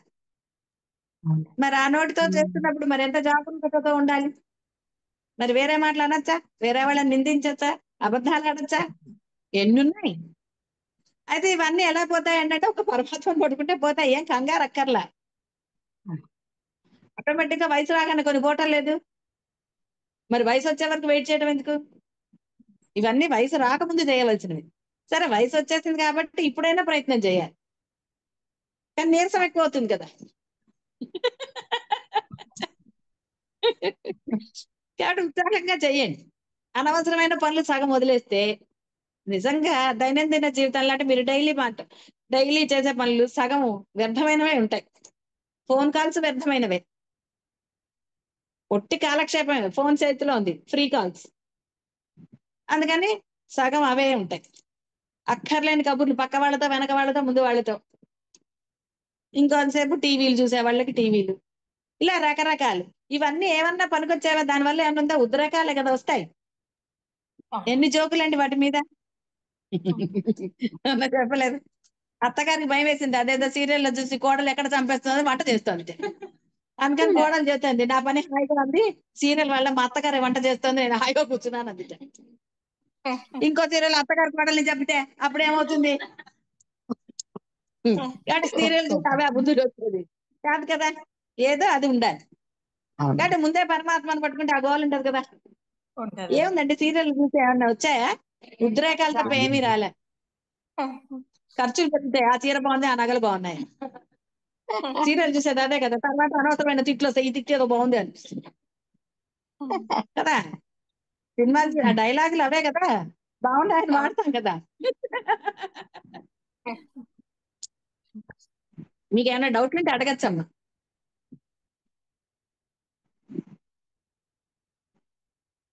కాబట్టి మనసును మాత్రం నిలిపిన చాలదా, బుద్ధిని కూడా ఎలా అంటే మనసు వేరు బుద్ధి వేరా? నా మనసు చెప్పిందంటారు, విడదీస్తారు. మీరు వేరు, మీ మనసు వేరు, మీ బుద్ధి వేరు. ఎలా ఉంటుంది అసలు? అన్ని మీరే కదా. సరేనా, అన్ని వేరైతే బుద్ధిని తీసి పక్కన పెట్టి మరి నీ మనసుని తీసేయండి. ఒట్టిగా మీకు సౌలభ్యం కోసం, సమర్థింపుల కోసం చెప్పుకుంటారు. నా మనసు అలా అందండి, బుద్ధి ఇలా అందే, అది ఇదని చెప్తారు. వాడి బుద్ధి బాగాలేదని ఏదో చెప్పడానికి కావాలి కదా. ఇవన్నీ ఎవరు చెప్తారండి? దొంగలు చెబుతారు. చేయటం ఇష్టం లేని వాళ్ళు చెబుతారు. పని చేయడం ఇష్టం లేని పిల్లలు చెప్పరా? పిల్లల పని నచ్చకపోతే మీరు అనరా? మీరు ఊరుకుంటారా? మీరు ఇంకా తెలియగల వాళ్ళు ఇస్తారు. వాళ్ళకి లేని ఆలోచనలు ఇస్తారు. పిల్లలకి లేని ఆలోచనలు ఇవ్వరు. చిన్నప్పుడు ఒక కథ చెప్పాను ఇంతకుముందు. ఒక కోమట, మీరు కోమట అనగానే వేరే అనుకోకండి, కథలో వచ్చింది కాబట్టి కప్పుకొని చెప్పాను, నాకు వేరే ఉద్దేశం ఏం లేదు. షాప్ లో ఒక పిల్లవాడిని పెట్టుకుంటాడు సహాయంగా. వాడికి చేతులు ఉండవన్నమాట, మో చేతుల్లాగా ఉంటాయి. సరే వాడు బయటికి వెళ్తూ నువ్వు లేదా ఆరబెడతాడు. ఒరేయ్ తినకురా, నేను ఇప్పుడే వస్తానంటాడు. అంటే వాడంటాడు, అదేంటయ్యా నేను ఎలా తింటాను, నాకు చేతులు లేవు కదా అంటాడు. అదేమిట్రా, చేతులకి ఇక ఇది ఇలా ఉంది కదా, ఇక్కడ తడంటించుకుని ఇలా అంటే నీకు వస్తుంది కదా అన్నాడు. లేదా ఆలోచన ఇచ్చిపోయాడు. ఎందుకు చెప్పండి? నోరు బొమ్మచ్చగా చేతులు లేక తెలిసినప్పుడు ఐడియా వస్తే వీడికి అప్పుడు వచ్చింది లేని ఐడియా. అప్పుడు వాడు చెయ్యరా?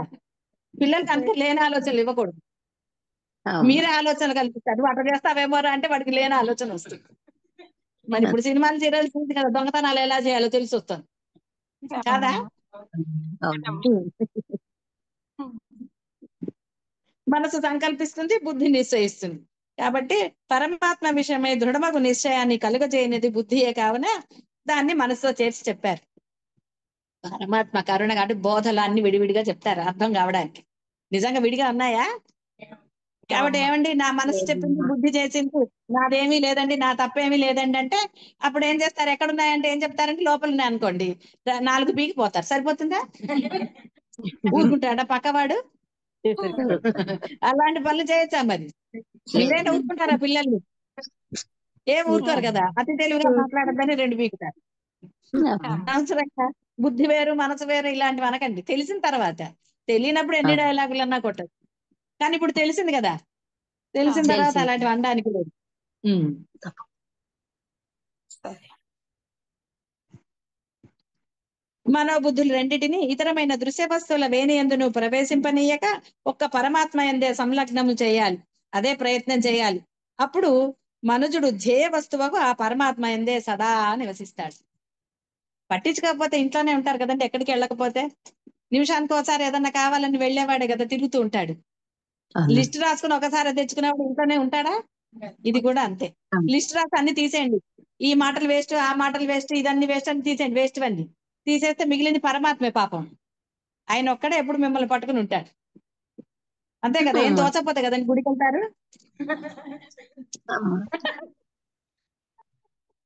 ఇంటి దగ్గరే గుడి ఉంటుంది, వాకబుల్ డిస్టెన్స్ లో వెళ్తారా? ఏం వెళ్ళరు. ప్రసాదాలు పెట్టే రోజు వెళ్తారు, లేదా ఓన్లీ ఫ్రైడే అమ్మవారి గుడి అయితే ఫ్రైడే. ఇలా రకరకాలుగా పెట్టుకుంటారు. రోజు వెళ్తారా? ఏమి దోచలేదు అనుకోండి, అప్పుడు ఓసారి పోయొద్దాం. ఒక ఆవిడ ఫోన్ చేస్తుంది, ఏమండి వస్తారా అంటుంది. సరే రండి కాసేపు అక్కడే కూర్చుని మాట్లాడుకోవచ్చు అంటారు. ఎందుకంటే మా కాలనీలో గుడి ఉంది కదా, నాకు తెలుసు. కాసేపు కూర్చో మాట్లాడుకుందాం అంటారు. గుండోనా? ఎందుకంటే అది అలవాటు వాళ్ళకి. హాయిగా అక్కడైతే ప్రశాంతంగా డిస్టర్బెన్స్ ఉండదు కదా. ఇంట్లో ఉంటే ఏదో పని ఉంటుంది. అందుకని గుడికి వెళ్ళి ప్రశాంతంగా కబుర్లు చెప్పుకోవచ్చు. అలా వెళ్తారా? వెళ్ళండి, పర్వాలేదు. ఇంట్లోనే కూర్చొని మాట్లాడుకుంటారు.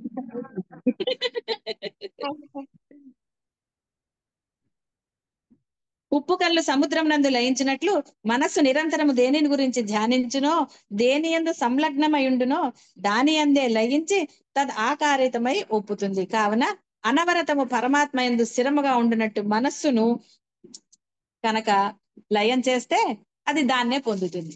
లోపల ఏది లేకపోతే లభించేది అదే కదా. ఇంకా వేరేది ఎక్కడ లభిస్తుంది అసలు? యద్భావం తద్భవతి అని ఎన్నిసార్లు వినలేదండి చిన్నప్పటి నుంచి? తదాస్తు దేవతలు ఉంటారు అని వినలేదు? చాలా సార్లు విన్నారు. యద్భావం తద్భవతి కూడా. అందుకనే పిల్లల్ని వేరే మాటలు అనొద్దంట.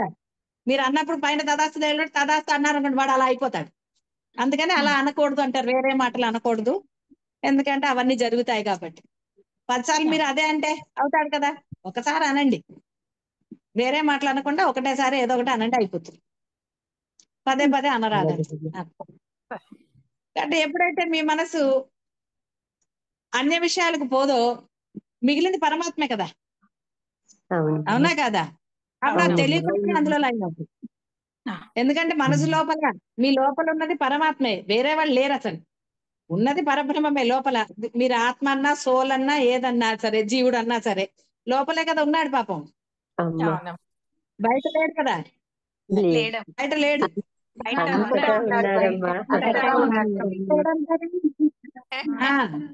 మీ జీవుడు బయట ఉంటే మీరు ఎక్కడ ఉంటారు ఇంకా? అది చెప్పాలి. నాలో ఉన్నాడని, బయట ఉన్న పరమాత్మ ఉన్నాడని. అంతేగాని లేడు బయట అంటే ఆయన బయటకు వస్తే మీ సంగతి ఏంటి? ఇంకా చేసేది అక్కడ భజన కూడా చేయడానికి ఏం లేదు. అందుకని ఉన్నది పరమాత్మ, అందులో సందేహమే లేదు. నీలో ఉన్నది కూడా పరమాత్మే. కాబట్టి ఎప్పుడైతే నువ్వు విషయాలన్నీ చూసేసావో అప్పుడు ఉన్నది పరమాత్మే. ఎందుకు మరి పిల్లల్ని పరమాత్మతో పోలిస్తారు? వాళ్ళ మనసులో ఏది ఉండదు, వాడు అప్పుడు ఏదనుకుంటాడో అదే చేస్తాడు. వాడి మనసులో వేరే ఉన్నాయా ఏమన్నా? ఏమీ లేవు. అందుకని చిన్నపిల్లల్ని దేవుడితో పోలుస్తారు.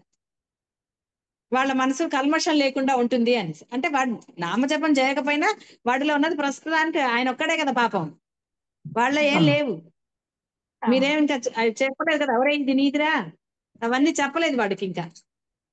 కాబట్టి వాడి మనసు నిర్మలంగా ఉంటుంది. వాడు ఏదో అనుకున్నాడు అది చేస్తాడు. వాడు అల్లరి వాడిదే, వాడి గోల వాడిదే. వాడు అన్న మాటలు ఏంటో మన మాట వింటాడు వాడు? వాడు అసలు మనం అడిగిన దానికి చెప్తాడా? వాడి గోల వాడిదే అంతే. ఎందుకు? అది పరమాత్మ. కాబట్టి మీరు కూడా అలా చేసి నాలో పరమాత్మ అనగలరా? మీరు అలా చేయలేరు. ఎందుకంటే లోపల ఆల్రెడీ ఉంది కదా చెత్త. చెత్త అంటే నానా విషయాలు ఉన్నప్పుడు మీరు అట్లా యాక్ట్ కూడా చేయలేరు. సినిమాల్లో లాగా యాక్ట్ చేయగలరా? చేయలేరు. పిల్లవాడు కాబట్టి వాటిలో నిజంగానే ఏమీ లేదు కాబట్టి మీరు ఏమీ లేదంటే యాక్షన్ చేస్తారు. అవునా కదా? నోరు రాదే మరి ఆ. అబద్ధమేం చెప్పలేదు. కాబట్టి ఇప్పుడు నిజంగా ఏమీ లేకుండా కనుక మీరు చేసుకోగలిగితే అప్పుడు మిగతాది పరమాత్మ అని అర్థమైంది కదా. అసలు ఉన్నదే ఆయనే. ఆయన ఉన్నప్పుడు ఆనందమే లభిస్తుంది, ఇంకేమీ లేదు. ఎందుకంటే పిల్లలు చూడండి, వాడు ఆనందంగానే ఉంటాడు, వాడి గోల్లో వాడు ఉంటాడు. చెప్పాను కదా, వాడికి చింకు గుడ్డ వేసినా సరే వాడికి ఏం తెలుసా, వాడు ఏ గుడ్డతోనే వాడు హాయిగా ఆనందంగా ఉంటాడు. వాడు దేంతోటి మీరు ఏది వేసినా వాడికి బంగారమా ఇంకోట వాడికి ఏం తెలుసు. కాబట్టి వాడు ఆనందంగా ఉన్నాడు. మీకు తెలుసు కాబట్టి జ్ఞానులు కదా, బాహ్య విషయాల్లో జ్ఞానులు కాబట్టి బాధలు, బాహ్యంలో జ్ఞానం బాధలే, బ్రహ్మంలో జ్ఞానం ఆనందం. ఆనందం.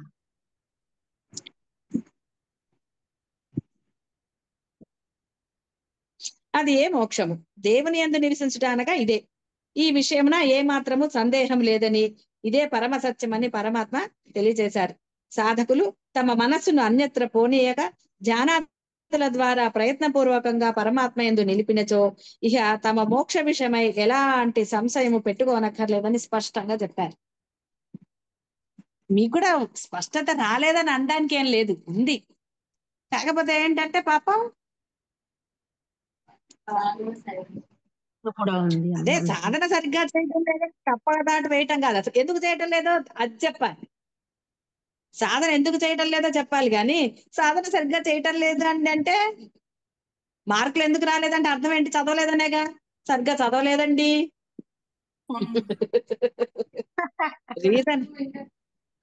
బాహ్యాన్ని వదిలే ఇది కూడా సమర్థింపే మరి. ఎవరు పెట్టుకోవద్దన్నారు? ఇదేమన్నా ఎక్కడి నుంచి షాప్ లో తెచ్చుకునేదా? మీలోనే ఉండాలి కదా. మీలో పట్టుదల లేవా, మీలో మొండితనం లేదా? సాధించాలా ఇళ్లలో వాళ్ళని?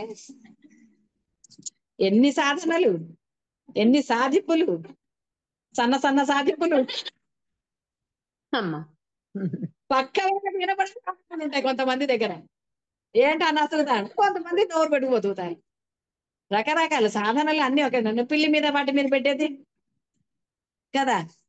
అత్తగారి కోడలు సాధనలు ఎందులో ఉంటాయంటే పిల్లి మీద వాటి మీద ఉంటాయి కదా, పక్క వాళ్ళ మీద వెనక వాళ్ళ మీద వేలి మీద. అంటే ఇవన్నీ లోక సహజం అని దాని అంతే రమిస్తే బాధ లేకదా పడాల్సింది. బాధ పట్టలేదా? కానీ ఎప్పుడైతే అది మానేస్తే అప్పుడే కదా ఆనందం. మరి సాధన చేసినప్పుడు ఆనందం వచ్చింది కదా, మరి ఎందుకు రాలేదు దృఢత్వం? అందుకని దృఢత్వం రాలేదమ్మా అంటే ఎందుకు వస్తుంది? దృఢత్వం నేను చేసి తీరాలని నువ్వు అనుకున్నప్పుడు అయితే వస్తుంది. ఒక్కదాన్నే నేను ప్రయాణం చేయగలనని నిశ్చయం వచ్చినప్పుడు సాధన చేస్తానన్న నిశ్చయం ఎందుకు రావటం? ఏం చేస్తానమ్మా?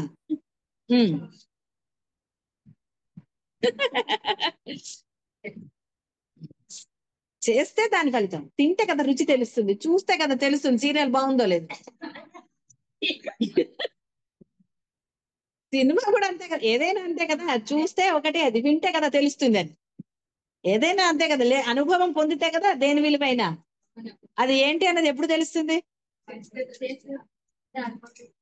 మరి చేయకుండా చేయలేకపోతున్నాము కబుర్లు ఎందుకు చెప్పండి. ఎంతగా వంట చేయట్లేదు ఒక ఆవిడ, ఆయన వచ్చి అడిగాడు ఏంటి చేయాలంటే వీడియోలు చూస్తున్నాను ఏం చేయాలో ఎలా చేయాలో అని చెప్తాను. ఇంకా ఎప్పుడు పెట్టి చూస్తున్నాయంటే ఇప్పుడు అట్లాగే ఉంది పని. అది ఆవిడ వీడియోలు చూస్తుంది, మీరు బోధలు వింటున్నారు. ఎప్పుడు ఆచరిస్తున్నారు. నేను అది కూడా కాదనట్లేదు, ఆచరణ పెడుతున్నారు, బోధలు వింటున్నారు, నవ్వుతున్నారు, అదే దాంతో బాధలు పడుతున్నారు. మరి బాధ లేకపోతేనే మోక్షము. ఏ విషయంలో అయినా సరే లేస మాత్రంగా అంటే కొంచెం మనసు చివుకుమన్నా అది క్షణికంగా ఉండిపోతే పర్వాలేదు. ఆ చివుకులు ఎక్కువైతే కదా క్షణికంగా గంట అవుతుంది. గంట బాధపడితే ఏమైందంటే అక్కడ ఇంకేమైనా జరిగిందా? ఏమి జరగల. కొంతమంది టెన్షన్తో ఎక్కువ తింటారు, అప్పుడు ఎక్కువ తిన్నా నిద్ర రాదు. మామూలుగా ఎక్కువ తింటే నిద్ర వస్తుంది, టెన్షన్తో ఎక్కువ తింటే నిద్ర వస్తుంది, అజీర్తి చేస్తుంది.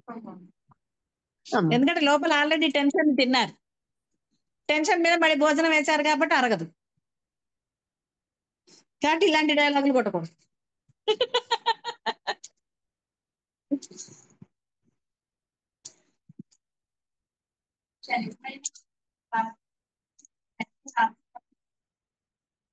పోతుంది. ఎందుకంటే అసలు బాధ అనేది లేదు ఇక్కడ.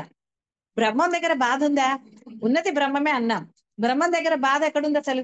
ఆయన దగ్గర ఉన్నది ఆనందమే అనే కదా.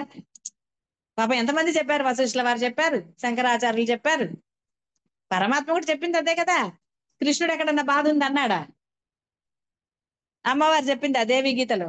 దేవి గీత మీకు తెలియదే? ఏ గీతలో కూడా పరమాత్మ బాధలు ఉన్నాయి ఇక్కడ నువ్వు అనుభవించరా అన్నాడా? ఒరే నన్ను పట్టుకొని మొత్తం నీ సంచి ఖాళీ చేస్తానన్నాడు. అందరికి సంచులు ఉన్నాయి కదా, హ్యాండ్ బ్యాగ్ లేసి తిరగదు. బయటకి హ్యాండ్ బ్యాగ్ కనపడుతుంది, పరమాత్మ హ్యాండ్ బ్యాగ్ కనపడదు, కానీ అది బరువుగానే ఉంటుంది. ఎందుకంటే ఎన్ని జన్మలవో కదా అదంతా. కాబట్టి అందరికీ ఉంది బ్యాగ్, మళ్ళీ విడిగా కొనుక్కుంటారు, అంతకన్నా ఏమీ లేదు. కాబట్టి ఆ హ్యాండ్ బ్యాగ్ పరమాత్మ బ్యాగ్ ఖాళీ చేయడానికి పరమాత్మే సమర్థుడు, మీరేం సమర్థులు లేరు. మీరు ఏ పని చేసినా అందులో ఏదో ఒకటి ఉంటుంది కదా. పాపం లేని పుణ్యం ఎక్కడా లేదు, గుర్తుపెట్టుకోండి. పాపం లేని పుణ్యం అసలు ఎవ్వరూ చేయలేరు. మీరు ఎంత జాగరూకత ఉన్నా ఎంతో కొంత. చిన్న చీమని చంపిన అవదా? మీరు నడుస్తున్నప్పుడు చీమ చావదు పాపం. వస్తుందా? అలా రకరకాలుగా జరుగుతాయి. పాపం పాపమే, ఆయన అన్ని లెక్క పెడతాడు. చెప్పాం కదా, రామ అని మీరు రాని మా మర్చిపోయినా రాకి వేస్తాడు మార్కులు ఆయన. ఎందుకంటే పాపం వీడు రామ అందా అనుకున్నాడు, ఈ లోపల ఏదో పని గుర్తొచ్చిందిలే అనుకుంటాడు. అలాగే కావాలని తొక్కకపోయినా చీమ చనిపోయింది కదా, మొత్తం పాపం పోతే ఇంత పాపం వేస్తాడు. చీమ కదా, చీమ చిన్నది. అందుకని ఎన్నిటికన్నా చేస్తావు. నువ్వు ఊపిరి వదిలినప్పుడు కొన్ని చచ్చిపోతాయి. అట్లా ఎన్నిటి కోసం ఆ పాపం పోవడానికి చేస్తూ కూర్చుంటావా? నీ జీవితం సరిపోతుందా? కాబట్టి నీకెందుకు వాటి గురించి అసలు? నువ్వు చెయ్యి అనన్యంగా, పరమాత్మ తప్ప అన్యం లేదని నామస్మరణే చేస్తూ ఉండు. ఆయన చూసుకుంటాడు కదా. భస్మీపట్లం చేస్తాను అన్నాడు కదా, వహామ్యహం అన్నాడు, ఇంకేమిటి కావాలి? ఆయన చూసుకుంటాడు కదా. మరి నువ్వు ఎన్నింటికని చేస్తావు? చీమ తెచ్చిందా, దోమ తెచ్చిందా అని బయట నువ్వు రైళ్లు నడుపుతావు, మరి రైలు కింద ఎండిపోతున్నాయి కదా. మరి రైలు పాపం ఎంతమందికి వేయాలి? ఇలా రకరకాలు. అందుకని పాపాన్ని కానీ పుణ్యాన్ని కానీ మనం అస్సలు కూడా ఇంత పుణ్యం వస్తుంది ఇంత పాపం వస్తుందని నువ్వు లెక్క వెయ్యలేవు. నీ పాపం ఎంత?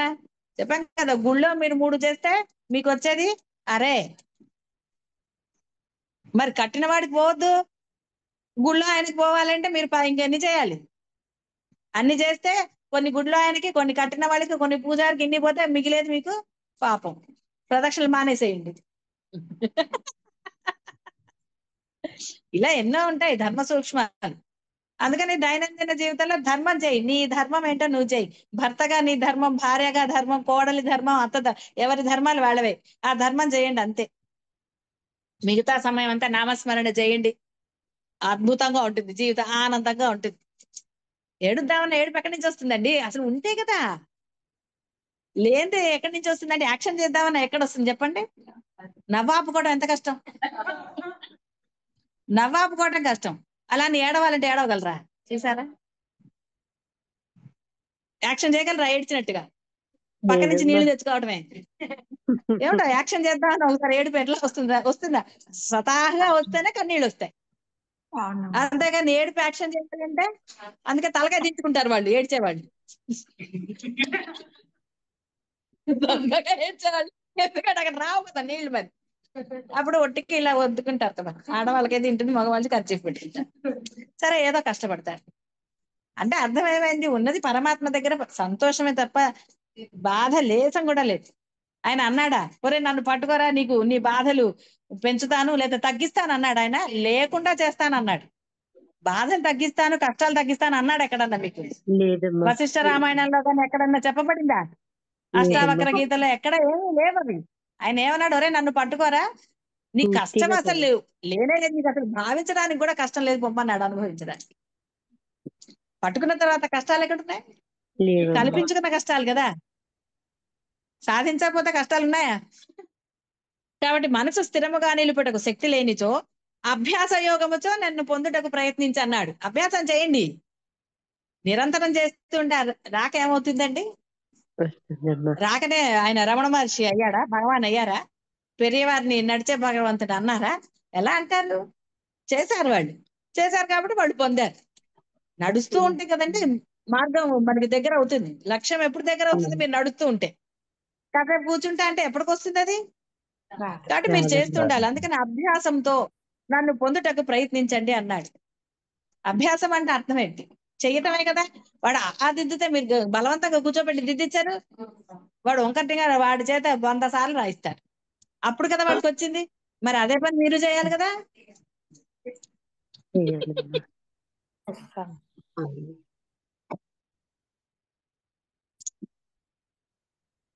కాబట్టి మనస్సు ఏదో విధముగా అధిష్టానముకు పరమాత్మ యందు లయించి తీరాలి. కాబట్టి ఆ నిలకడను పొందనిచో అభ్యాసముచే ఎట్లయినను దానిని నిలకడ పొందులాగునా చేయాలని పరమాత్మ చెప్తున్నారు. దానికి ఆప్షన్ లేదు. నీకు ఆనందం కావాలంటే ఆప్షన్ లేదు. అంతే కదా. బాహ్యంలో కూడా ఇది కావాలి అంటే ఆప్షన్ పెట్టుకుంటే రెండోది దొరుకుతుందా?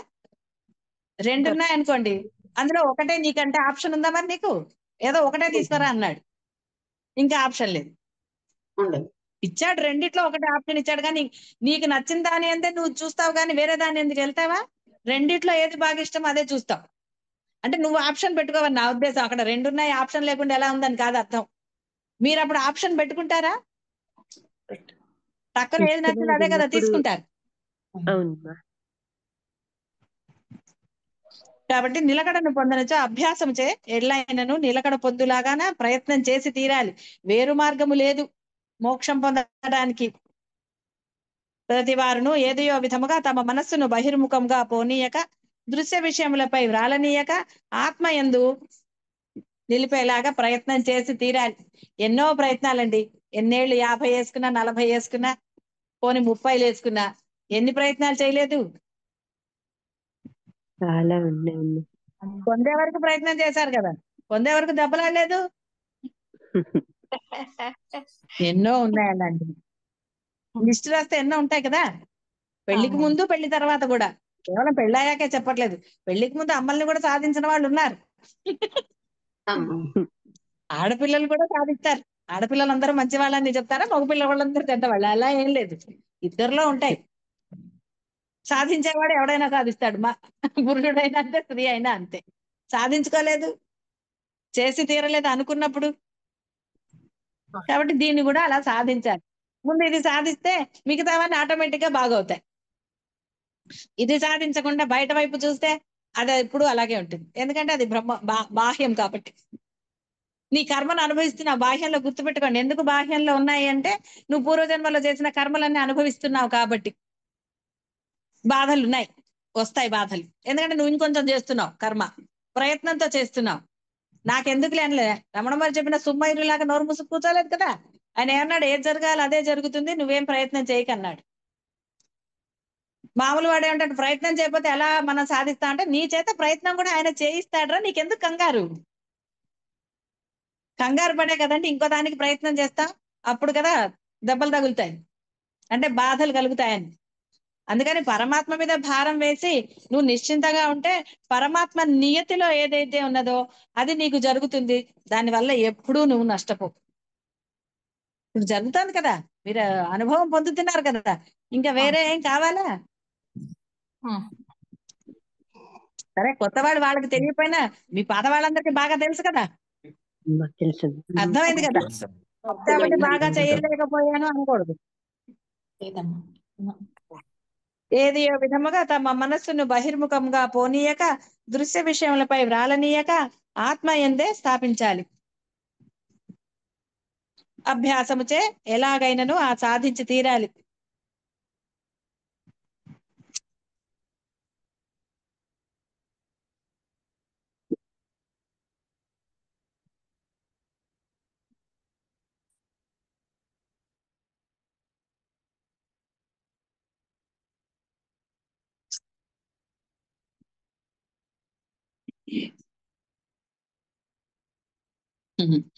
సరే, ఆయన ఒక్కొక్కటి చెప్తున్నారు ఇక్కడ. ఒకవేళ అభ్యాసం చేయటం ఎందు నీవు అసమర్థుడవైతే నాకు సంబంధమైన కర్మల చేయటం ఎందు ఆసక్తి కలవాడవు కమ్ము. అట్లు నా కొరకు కర్మలను చేయుచున్నను కూడా నీవు మోక్ష సిద్ధిని పొందగలవు. అయితే ఇట్ విల్ టేక్ టైం కదా. ఫ్లైట్ లో వెళ్తే గంటలో వెళ్తారు, సైకిల్ మీద వెళ్తే తేడా లేదు. కాబట్టి ఆయనకు సంబంధించిన కర్మలు అంటే ఎన్నని చేస్తారు? ఆయన కర్మలు ఏంటో కూడా తెలియాలి ఫస్ట్. కర్మలు అంటే ఆయనకు సంబంధించిన పనులు. గుళ్ళోకి వెళ్ళి కూడా పోగలరా?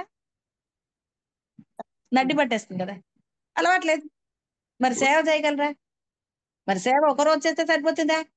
పోనీ అలా చేయగలరా? పోనీ యజ్ఞాలు అనుకోండి, ఎవరి దగ్గర డబ్బు తీసుకోకుండా వేరే వాళ్ళ దగ్గర చేయగలరా? మరి ఆయనకు సంబంధించినవి చేయటం కూడా కష్టమే కదా. ఏం సులభం ఏంటండి? ఏమీ కాదు. మనసులో ఎటువంటి భావన లేకుండా సేవ చేయటం అనేది అంత తేలిక విషయమా? అందుకని అందులో నిలబడి అన్నాడు. కష్టం చెప్పినప్పుడు కదండి అబ్బో ఇదే బాగుంది అంటారు. బేరీజ్ వేస్తారు కదా, ఏది కష్టమో ఏది తక్కువ, ఇలా బేరీజ్ వేస్తారు కదా. అప్పుడు నామస్మరణ తేలిక అయిపోలేదు, హాయిగా ఏసీలో కూర్చొని చేసుకోవచ్చు.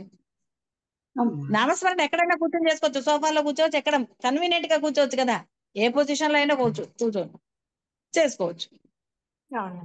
అప్పుడు ఇదే చాలా బాగుంది అనిపిస్తుంది. ఆయన పోయి ఆయనకు సేవ చేయాలంటే ఎంత కష్టం అంటే అసలు కదా. ఏదో ప్రసాదం పెడితే కొంచెం చేస్తారు కానీ పండగలప్పుడు గుడికి ఎందుకు వెళ్తారండి? ప్రసాదానికి కదా. దెబ్బలాడి మరీ తీసుకుంటారు. ఇంట్లో వాళ్ళు రాలేదండి ఇంకోటి ఇవ్వండి అంటారు, తెలిసిన వాడు. అడగరా? కాబట్టి భగవంతుడు గారు ఇంకేం సేవ చేస్తారండి? నా గురించి చెయ్యన్నాడు ఆయన.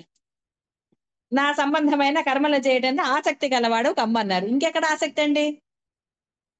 ఆయన నగలు చూడటమో ఇంకోటో చూడటమే సరిపోతుంది కదా. అది ఎవరు చేయించారు? వివరాలు.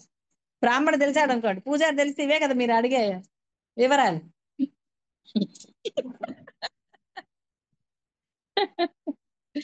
కాబట్టి పరమాత్మ కరుణతో ప్రత్యామ్నాయం చెప్పాడు. పోనీలేరా నీ మనసు నిలవట్లేదన్నా ఈ పని చేయి అన్నాడు. చేస్తాడండి ఎవడన్నా? పొరపాటును కూడా చేయడు. అంటే కీర్తి ప్రతిష్టలు గోడ మీద పేరు రాయాలి చెప్పాను కదా, ఫ్యాన్ మీద పేరు రాసి ఏం చేశాడు వాడు? అందుకని గుళ్ళో ఫ్యాన్ ఇచ్చి ఫ్యాన్ వేయద్దంటే వాడి పేరు కనపడదు కాబట్టి వాడు ఫ్యాన్ వేయద్దంటాడు. ఎవడి గోళ్ళ వాడిది కదా, మరి ఫ్యాన్ ఇవ్వటం ఎందుకు చెప్పండి? అలా ఎందుకు అలాంటి పెంచుకోరికలు దేనికి? అది భగవత్ సేవ అవ్వదు, భగవంతుడి కార్యం కూడా అవ్వదు. నువ్వు చేయగదలుచుకున్నది మూడో కంటి కుడి చేతికి ఎడం చేతికి తెలియకూడదు అన్నట్టుగా నువ్వు చేయాల్సింది చెయ్యి, పరమాత్మకి వద్దని చెప్పలేదు. అది అసలైనది. నిష్కామ కర్మ అంటాను సరే, అది అవుతుంది. అప్పుడు పరమాత్మ కూడా సంతోషిస్తాడు. పోన్లే వీడు నా కోసం ఏదో చేశాడు, పోన్లే వీడికి ఏదో ఇద్దాం అనుకుంటాడు. మంచివాడు చూడండి, ఎవరైనా చేస్తే వాళ్ళకి ఏదైనా ఇద్దామని అనుకుంటారు కదా. పిల్లలు మంచి పని చేస్తే చాక్లెట్ ఇవ్వరు మీరు, అది లంచం. పాపం మంచివాళ్ళు లంచం ఇవ్వరు. మంచివాళ్ళు లంచం ఇస్తారా? అది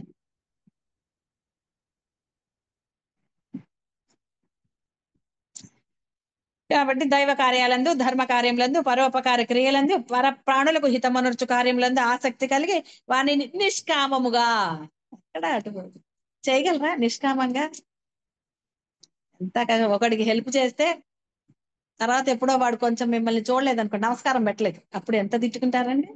అది నిష్కామం అయిందా? ఏది అవుతుంది. కాబట్టి నిష్కామ కర్మ కన్నా నామస్మరణే తేలిక కదా.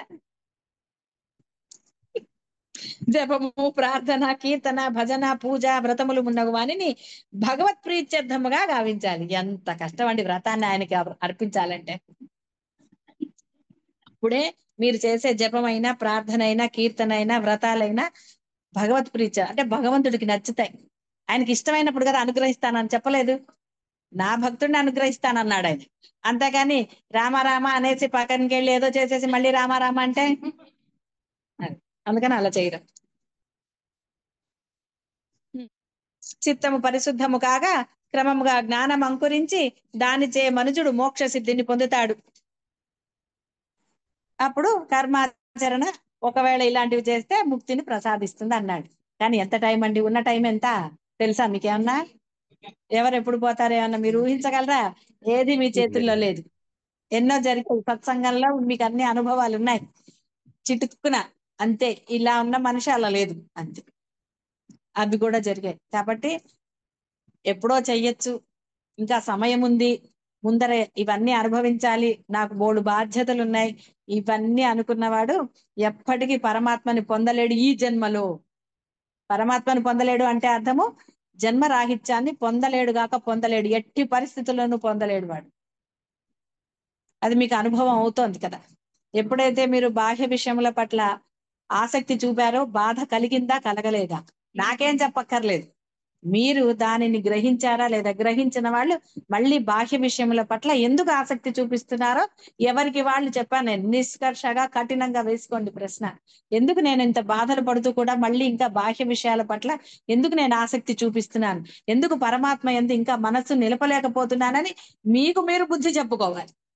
అందుకే ఆయన చెప్పింది బుద్ధి లేని వాడికే, తలకాయ లేని వాడికే. అంటే తీసి పారేయటం కాదు కదా అర్థం. అంటే ఇక్కడ ఆలోచనలు పెట్టకు బాహ్య విషయములకి, ఎందుకంటే బ్రహ్మ నియతి ప్రకారం బాహ్యంలో ఏది జరగాలో అది జరిగి తీరుతుంది. నీ ప్రయత్నం ఉన్నప్పుడే నీకు లేని కర్మ తెచ్చుకోవటం అంటే అదే. ఆల్రెడీ కర్మ చేస్తే అనుభవించడానికే పుట్టావు, ఇంకా ఇక్కడ నియతిని వ్యతిరేకిస్తున్నావు అంటే ఇంకో కర్మ చేస్తున్నావు కాబట్టి అది కూడా నీకు యాడ్ అవుతుంది. దానివల్ల బాధలు పెరుగుతాయా తగ్గుతాయా? పెరుగుతాయి. అందువలన బాహ్యం అనేది నువ్వు కల్పించుకున్నా కల్పించుకోకపోయినా నీ నాకున్నాయి బోల్డ్ తెలివితేటలని ఆ ప్లానింగ్లు అక్కడ పెట్టినా పెట్టకపోయినా అది అసలు బ్రహ్మాండంగానే జరుగుతుంది. అందుకని దాని ఎంత శ్రద్ధ పెట్టక దాన్ని అలా వదిలేసేయండి. పరమాత్మను ప్రార్థిస్తూ ఆ పనులు చేసుకోండి, మీ ధర్మాన్ని చేయండి.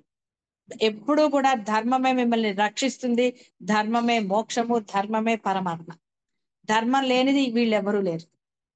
అప్పుడు నువ్వేమవుతావో ఆలోచించు.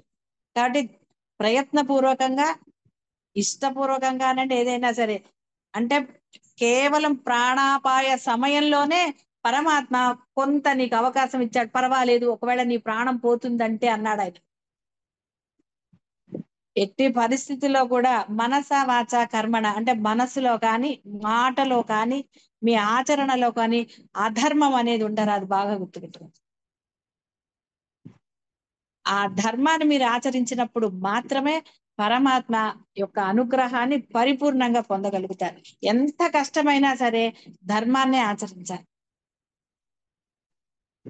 ఒక అబద్ధం వల్ల ఒక ప్రాణం నిలబడుతుంది అన్నప్పుడు అబద్ధం చెప్తే దోషం లేదన్నాడు ఆయన. నిజం చెప్పి ప్రాణం తీస్తే దోషం. ఏమంటే మీరు ధర్మం అన్నారు కదా అంటే కరెక్ట్. ఇలాంటి అప్పుడు ఈ పరిస్థితుల్లో చిన్న అబద్ధం ఆడటం వల్ల దోషం లేదు. అవతలి వాడి ప్రాణం పోవడానికి నువ్వు కారం ఎప్పుడూ కారాలి. ఇలాంటివి ఉంటాయి. అయితే ఇవన్నిటి నుంచి దాటాలి అంటే కూడా కేవలం పరమాత్మ యొక్క అనుగ్రహం తప్ప వేరేది ఏది మీకు ఉపయోగపడుతుంది. అందువల్ల ఆ అనుగ్రహం కావాలి అంటే సర్వకాల సర్వ అవస్థల యందు కూడా ఎట్టి పరిస్థితులు అయినా సరే ఏ పని చేస్తున్నా సరే లోపల నామస్మరణ జరిగేటట్టుగా మీరు ప్రయత్నం చేసినప్పుడు మాత్రమే సాధ్యమై తీరుతుంది. అత్యంత సులభంగా సాధ్యమవుతుంది. ఎందుకంటే బాహ్య విషయాలు పట్టుకోలేదు, మాయను పట్టుకోలేదు. మీరు మాయను పట్టుకుంటే మాయలోనే పడతాడు. ఎన్నోసార్లు చెప్పుకున్నాం, బురద ఉంది మంచిది ఉంది, ఎవడైనా బురదలో కాలేస్తాడా తొందరగా వెళ్తామని? కొంచెం లేట్ అయినా పర్వాలేదు, మంచి దారిలో పోతాడు విఘ్నుడైన వాడు. అంతేగాని తొందరగా ఎప్పుడు ప్రాణం పోతుంటే బురదలోంచి పోవాలి. అక్కడ ఏం ప్రాణం పోవటం లేదు, అర్జెంట్ ఏమీ లేదు, బురదలో ఎందుకు పోతాడండి? పోయేవాడు ఏమంటాడు వాడిని? అందువల్ల అలాంటి జోలికి వెళ్ళకండి. ధర్మంగా ఉండండి, మీ ధర్మం మీరు చెయ్యండి. అవతల వాడు ధర్మంగా ఉన్నాడా లేదా మీకు అనవసరం. మీరు ధర్మంగా ఉన్నారా లేదా అనేదే పరమాత్మ చూస్తాడు. మీరు ప్రయత్నిస్తున్నారు పరమాత్మ కోసం. జన్మ రాహిత్యానికి ఎవరు ప్రయత్నం చేస్తున్నారో వాళ్లే ధర్మంగా ఉండాలి, వాళ్లే ఆచరణ. ఆకలేసిన వాడు కదా తినాలి మరి. అందువలన నీవు ప్రయత్నం, ఎందుకంటే నీకు కావాలనుకున్నావు కాబట్టి నువ్వు ప్రయత్నం చేస్తున్నావు. నీ ప్రయత్నం ఎప్పుడూ కూడా అచంచలంగా ఉండాలి, అంతే తప్ప వీడి కోసమో వాడి కోసమో ఇంకోళ్ళ కోసమో, వాడి కోసం అలా అన్నానండి వీడి కోసం ఇలా అన్నాను అంటే వాడి కోసం నువ్వు మళ్ళీ పుట్టాల్సి వస్తుంది, తప్పదు. వీడి కోసం పుట్టాలి, వాడి కోసం పుట్టాలి, వాడి కోసం. అయితే వీడన్నిట్లో మానవ జన్మ అనకండి. వాడి కోసం వీడి కోసం అంటే మళ్ళీ నారా పీచు కదా, తెలుసు కదా మర్చిపోయారా? పాముగా పుట్టాడు మేకగా పుట్టాడు, ఏం చేశారు? కొడుకులే చంపేశారు. అంతేగాని పాముగా పుట్టాడని తండ్రిని పెంచుకున్నారా? లేదు. ఏం పెంచుకోలేదు కదా. అందువల్ల జాగరూకతతో ఉండాలి. ఈ కథలన్నీ ఒట్టిగా కాలక్షేపానికి చెప్పినవి కాదు. అందులో ఉన్న సూక్ష్మాన్ని గ్రహించి పరమాత్మని అచంచలంగా పట్టుకోవాలి. అప్పుడు ఆ పరమాత్మ అనుగ్రహం చాలా సులభంగా లభిస్తుంది.